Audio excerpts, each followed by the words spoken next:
Hello, you guys. Welcome to my first devlog.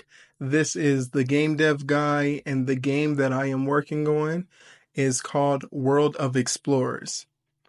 Now, World of Explorers has existed prior to the current state, the current project, and what you guys are seeing on screen now is the original pre-beta 3 that is available on itch.io. Now, in the first beginning stages of World of Explorers, I really didn't have a direction. I just, wanted to create an infinite procedurally generated game that had all sorts of cool resource gathering, building, and mobs. But I really didn't have a direction or a concept of gameplay. And so, as you guys are seeing on the screen, this is the World of Explorers pre-beta, and I'm just collecting a few rocks and just showing you guys the basic features. Now, one of the things that I did really love is the style of the World of Explorers art, as it had a cartoony sort of style with a detailed color palette. And so the concept of the game was all about exploring, as it is called World of Explorers. And so you're going around collecting resources and crafting so that you can level up and experience different things throughout this procedurally generated environment. The game is infinite in all directions. It has a chunk management system and so many other cool things that I'm going to go over in the present World of Explorers. Now, this game, you can say that it flopped during the beginning stages of it due to the fact that I didn't really have any stability around the project, stability within my personal life, and stability within the development environment as well. And so I decided to scrap this project, not fully, and take some time to, clean up my personal life as I continue to develop the game in a conceptual manner. And so some of the cool things that we see is the crafting system, as you guys can see, was based on a crafting system that I just came up with. I wanted to do a different crafting system than the traditional Minecraft crafting system that's based on a grid-like system. And so this crafting system is based on just recipes and ingredients. And then you can simply go and craft, and there's no complexity to it really. And this allows you to focus more on gameplay as you continue to create cool weapons and cool items. So I'm showing you guys some of the interesting things. Now, in World of Explorers pre-beta, I had a lot of issues as far as depth goes, as far as the tile system and so many other artifacts, like how you guys can see the screen is consistently tearing and there's no saving system, no saving and loading. So you guys would progress through the game, for those that played it and didn't really have a way to recover what was already existing. And so in this project, in the present one, which I'm about to show in a few, I focused on establishing gameplay before I focused on the graphical manner of the game, as I prioritized gameplay, uh, So as you guys can see, I'm just showing some of the skill tree systems, some of the old mechanics that were really cool, and that I do want to maintain at least the conceptual thought of how these things worked. And so now let's go ahead and check out the present moment World of Explorers, what I've been working on behind the scenes. So let's let this compile real quick, and I'm also running this in YYC, the released version, and this project is created in GameMaker Studio 2, and the YYC is an efficient compiler that allows the game to run at its maximum potential. So let's go ahead and check this out. The compiling does take a little bit of time due to the fact that it's converting the code from traditional GameMaker code to a C++ backend. And so let's go ahead and check this out. All right, so here we go. We just opened up the project. Now off rip, you can see that there's no real graphical premise in the game. There's just programming art due to the fact that, like I said, I wanted to focus on the actual gameplay mechanic and the mechanics within the game before I get into the actual graphical portion. And so here we go. This game has been in progress for a month, so this is only a month of development. Please understand that everything is a work in progress. As you guys can see in the top right hand corner, I have a beautiful mini map, and I have mini map icons that are also part of the beginning gameplay. And so these mini map icons you can enable and disable and also unlock them by gathering different resources within the game, and you can see everything that's going on in the minimap, which is the basis of the beginning stages of the game as you collect some of the pick upable items, resources, so that you can, have the base resources to craft even cooler things. And these resources are displayed on the mini map after you collect them, which allows you to see everything that's going on in the world, which I didn't previously have in the old World of Explorers. Now, I'm just going to collect some resources, and then I'm going to show you guys the crafting system, which is the same crafting system as the previous World of Explorers, but with more implementation around the feedback of the actual crafting. And so those creatures that you guys, or those animals that you guys are seeing, are called hyenivores. Now, off rip, you can see I'm crafting different resources, and you probably notice the coloring of the resources after I click craft. And what that is it tells you if you have the resources available or if you do not have the resources available. And this was another thing that you guys in the community really wanted to see in World of Explorers. And so I made the effort to actually bring that into fruition. So you guys are going to love that. I'm cutting down an apple tree, which for now it's the best food in the game. As apples do give you a considerable amount of health. And I'm just prepping for my battle with the hyenivores. Now, I am recording over what is already existing as far as me playing, so I don't know if I got my butt kicked, but I'm pretty sure I did. So let's go ahead and battle some of these hyenivores and see what's going on. Now, as you guys can see, I'm fighting a pack of hyenivores. Packs of hyenivores usually go between 3 to 5, but they can join with other packs to make even bigger packs. Now, the beautiful thing that I love about this iteration of World of Explorers in comparison to the last iteration is, one, the hyenivores attack back and they're very powerful. And they also can break other resources, as you guys will be seeing. They like break all of the trees and rocks if they ram it enough. And also, I love the fact that hyenivores are the beginning animal in the game, and they have such a cool strategy on how they attack, as they wind up and charge you over and over again until they completely decimate you. It's pretty cool. And now my favorite thing about the tool system that we have in the current World of Explorers is you can use axes, pickaxes, and swords to combat enemies, as well as hammers.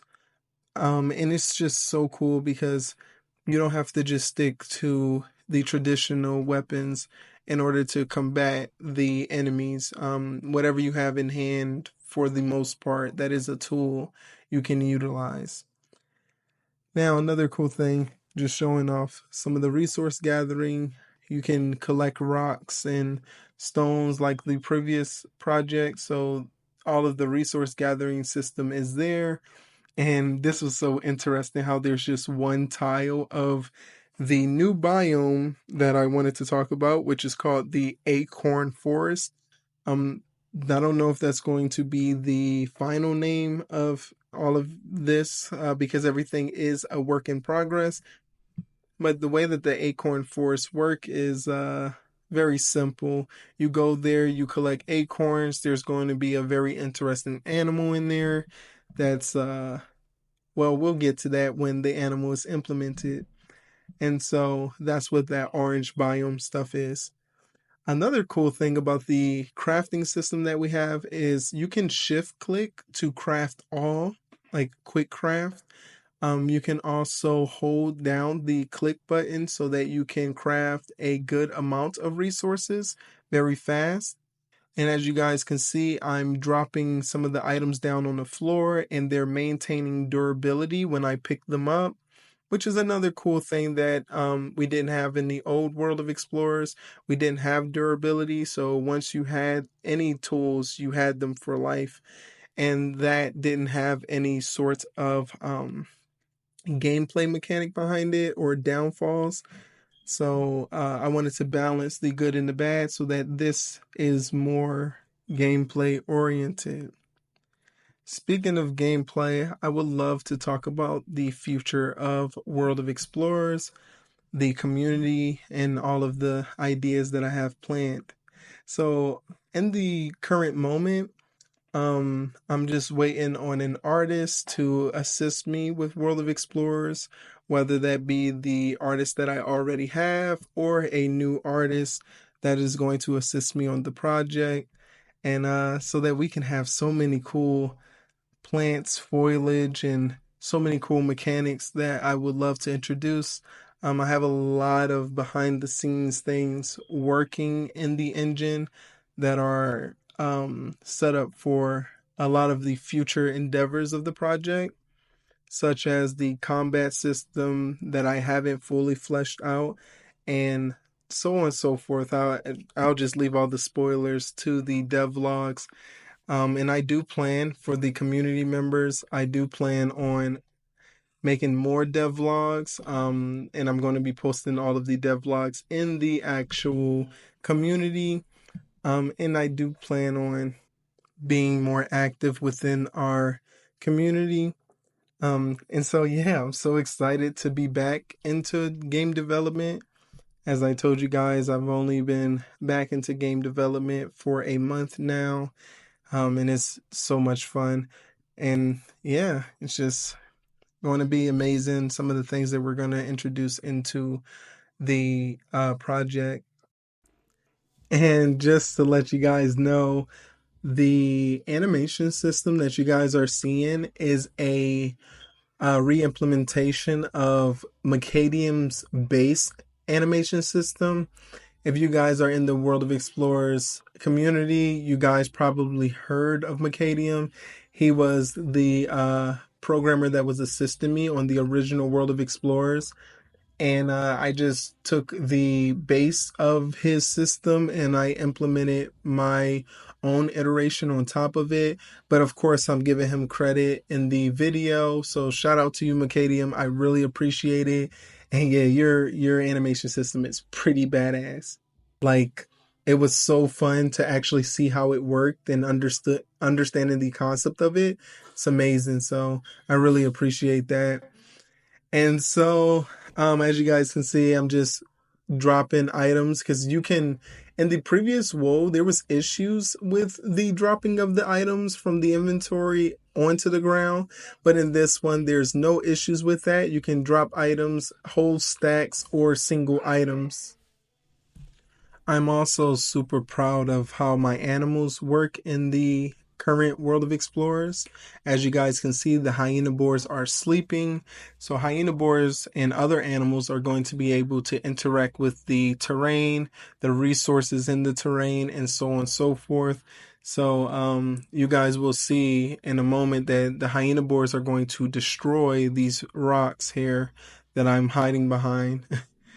Not very well, but as you can see, they destroyed them. So there's really no way to like just avoid the hyenivores when you have disturbed them, at least right now. And so yeah, there's some cool mechanics that I've implemented. Also, another thing that I love is the saving and loading system. I'm about to show you guys how the saving and loading works in a moment after I handle these hyenivores or them handling me.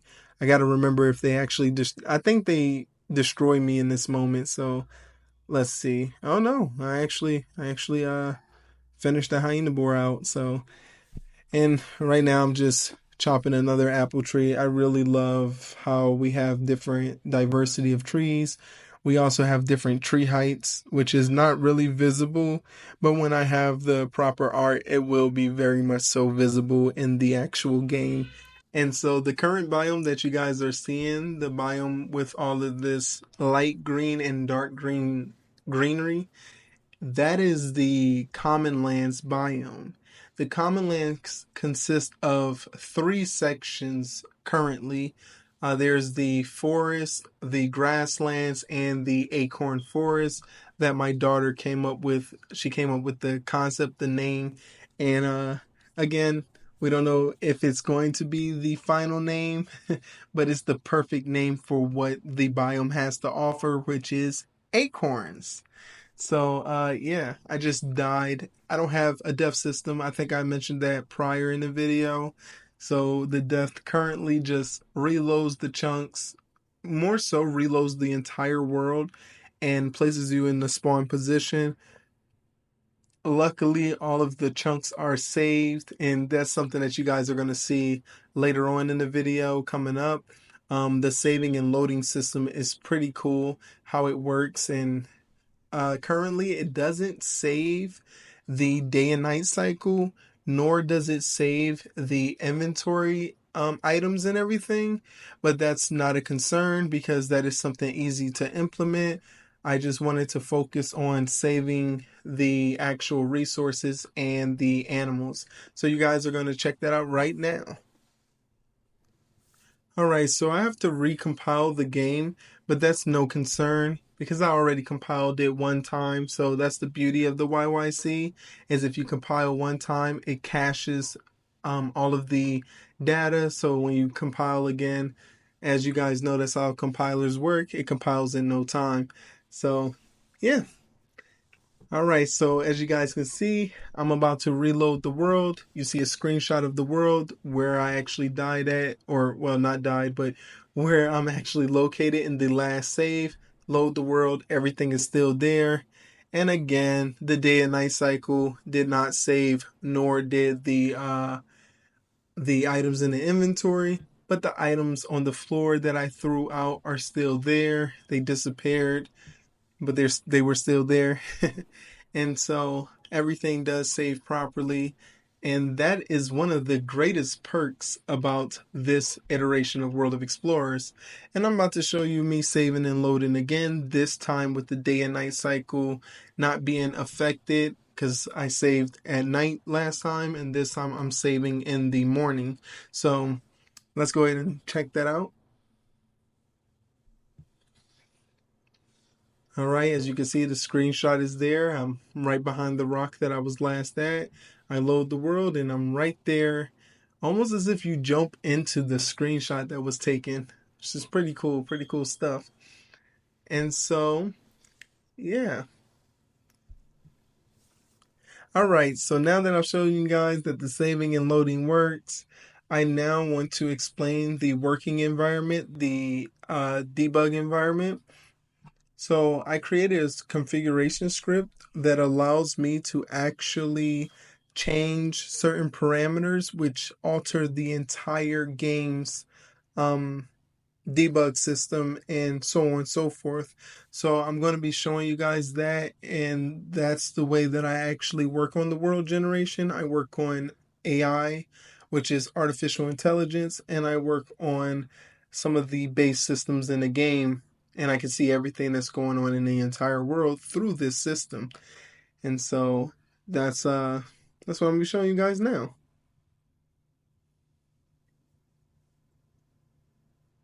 All right, so as you guys can see, there's a bunch of parameters, cool things. Now, when I'm in release mode, all of these parameters are disabled, but when I'm not in release mode, I can just enable the debug, the world gen, and so many other cool things. And this allows me to alter the game's state. So you guys are going to see that in this state, I am debugging and playing with some world gen, and I can actually zoom in and zoom out of the actual world in the main menu and in the game. And another cool feature about World of Explorers, if you guys notice, the world is generated real time in the background of the main menu. This was a cool little effect that I came up with because I always want you to feel immersed in the world at all times. So let's go ahead and check out the debug. In this moment, I forgot that I was checking out the debug, but as you guys can see, there's hitboxes in the background, and I'm about to press back so you guys can actually see the entirety of the game. So I zoomed out. You guys can see the world being generated real time. You can see the ponds, you can see the rivers, and I'm going to go more in detail with the world generation features. But for now, you guys get a little sneak peek of the world gen system. I'm just going to be moving the camera around through the world generation. And while I do so, you guys feel free to comment down below what's your favorite indie game, favorite sandbox game. It doesn't even have to be a sandbox game, but just comment any games that you guys love. And I'm interested to hear some of you guys' feedback on my game and some of the cool ideas that you guys have as well. So just go ahead and comment all of that greatness in the comment section below. Now, the premise of World of Explorers has a lot of influence from games like Zelda, games like Pokemon, games like Minecraft, and other cool sandbox games. And yeah, I'm a huge fan of Cube World. Cube World has inspired me to understand that even though you are a developer, you're still a human being, and understanding that it takes time to actually develop art and to actually create something great. And so as long as you just remember to focus on the project at hand and the passion that you have, the other things don't really matter as much. So that's for any game developers out there. Just keep focusing on the passion, keep focusing on the idea, and don't give up no matter what life throws at you. Because in WoW, we're able to throw sticks and stones. So, yeah. All right. So, as you guys can see, we have the entity states displayed, and those white lines are actually the mobs finding the actual positions that they want in order to target the player. And the GameMaker console goes crazy when I'm in debug mode. And I think this is due to the fact that I'm drawing primitives or something because it's not registering the actual graphics of the game.